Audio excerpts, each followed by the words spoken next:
नमस्कार, मी किरण जनविकास न्यूजमध्ये आपलं सर्वांचं स्वागत आहे। सध्याच अचलपूर मतदारसंघामध्ये बैरम या ठिकाणी यात्रा सुरू आहे। गेल्या 15 दिवसापासून ही यात्रा सुरू आहे। काल रविवार होता, काल दुसरा हप्ता या यात्रेचा होता।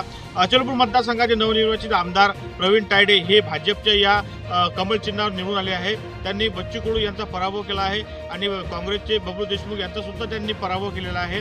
अचलपूर मतदारसंघाचे आमदार होताच प्रवीण तायडे यांचा संपूर्ण मतदारसंघात जय जयकार, त्यांचं स्वागत सत्कार करण्यात येत आहे।